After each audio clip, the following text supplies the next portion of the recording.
welcome back. Today we are going to grill lamb chops, and I basically grill all steaks in the same manner. And so what I do first is make sure I have a nice grass-fed, healthy cut of meat. And then I like to pat it dry, bringing it to room temperature as well. So if there's a lot of moisture on your meat, it changes the consistency of it when you cook it. And for that same reason, we are not going to salt and pepper this until we get out to the fire. We're going to wait until right before we put it on to put the salt on it, because that's going to draw out the moisture, and then it again will change the texture of the meat. So if you'd like to come with me out, we're going to go to the grill. All right, so we've gotten this nice and hot, and we have our coals spread out evenly, and there's not going to be any direct flame touching these steaks. So I'm going to start by peppering them, and then seasoning generously with salt. And now I'm going to put these directly on the grill, seasoned side down, giving them enough space between them. And then I'll season the backside.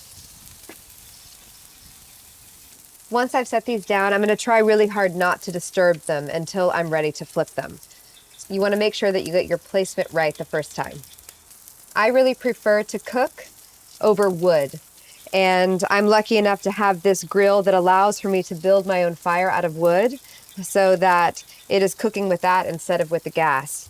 And so when you are cooking with a real fire, you have to start by building a normal fire, in itself, where all the wood is burning evenly. I'm constantly turning the logs upside down onto themselves, because what I'm trying to do is create a nice even layer of coal.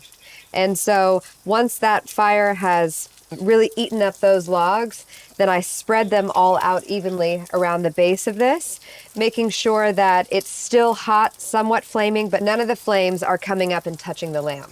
So I like to cook my steaks not by time, but more by look and feel. And so I was taught to use my hands to test the firmness of each meat.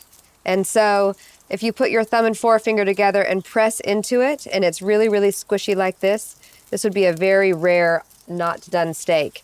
And it gets more and more until your pinky and your thumb are pressing tight together and you feel the pressure of that meat. That is how I'm going to test my meat to see if I think it's medium rare. I'm going to start by flipping it though, because I can see that the bottom has seized up and it's just starting to blacken.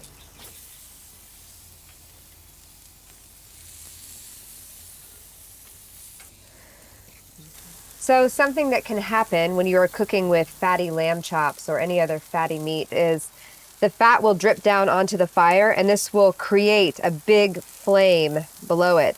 So if that starts to happen, just move it off to the side so that the flames aren't coming up and touching your steak. So these are feeling quite firm to me, especially these ones back here. So I'm definitely going to take these back ones off. They're feeling quite firm to the touch. I would say these were about 5 minutes aside.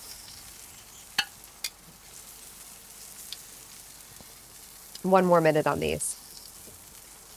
So this can happen. Perhaps the fire was a little bit stronger back there than it was up front here.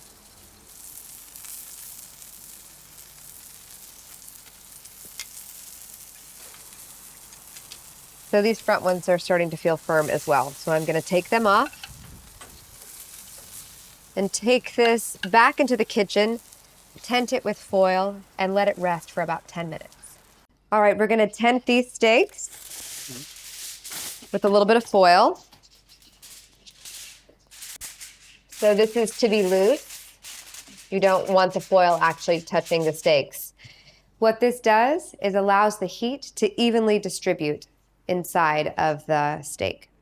All right, this has been resting for about 10 minutes, and Kermit has been waiting for 10 minutes to see the grand reveal of our lamb chops.